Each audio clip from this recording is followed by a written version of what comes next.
Martinez, and I'm a recovering addict. I want to commend Miss Yasmin Cleveland for starting this organization called ROAR, Reach Out Addiction and Recovery. Basically, this is for women who need sober living.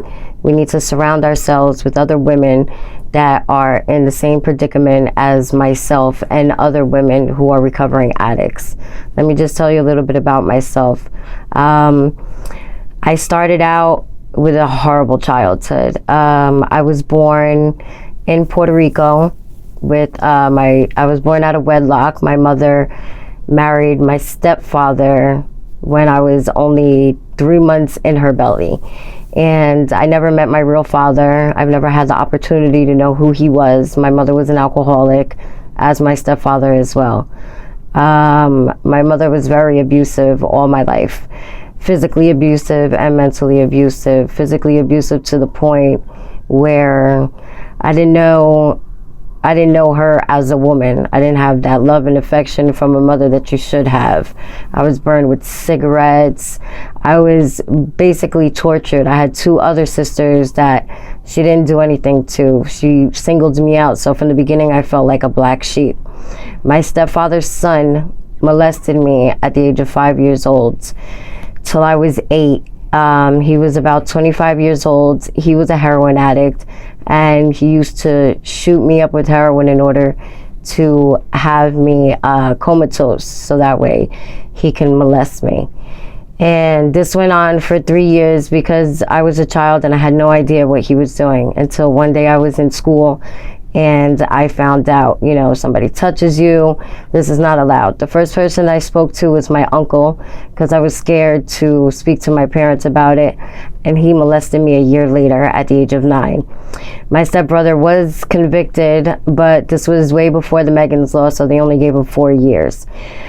Throughout all this, my mother, I guess, couldn't handle the fact of everything that was going on, her being an alcoholic herself, so she was admitted to a mental hospital, Greystone. So while I was going to psychiatrists and trying to get help, therapy for my problem, she wasn't around. I had no mother. My stepfather was there. He was a great man. He tried his best. He arrested his son. He knew what was best, but still, a woman needs a mother.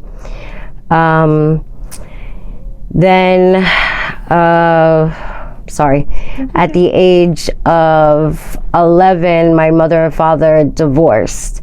And my father tried to get custody of me, but he never adopted me fully. So when we went to court, my mother wouldn't allow him to take custody of me.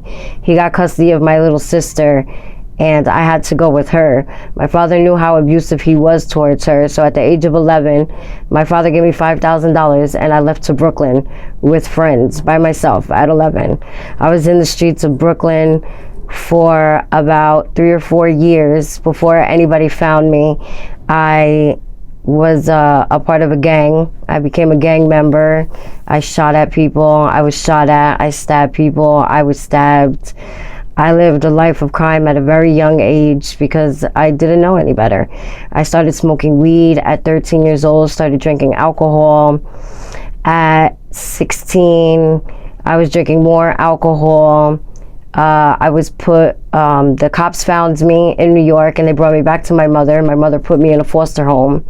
First I was in shelters and youth houses.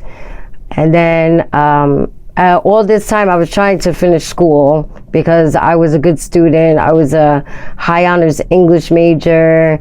I was doing such a good job through all my trials and tribulations. Unfortunately, I didn't have any support. My mother wasn't there, so at 16, I was put into a foster home. I was allowed to skip freshman year because I was doing such a good job as a student. I was allowed to skip freshman year and go straight to sophomore year. I graduated sophomore year and went to junior year. At this time, my mother decided to get her act together for a little while, took some AA classes, and she got custody back of me at the age of 16. She left me 2 months after she got me back home. At this time, I had to quit school. I was going to school for cosmetology and trying to, just do my regular school thing, and I wasn't able to. I had to quit school to get to get a job in order to afford an apartment because she left me to be with her boyfriend.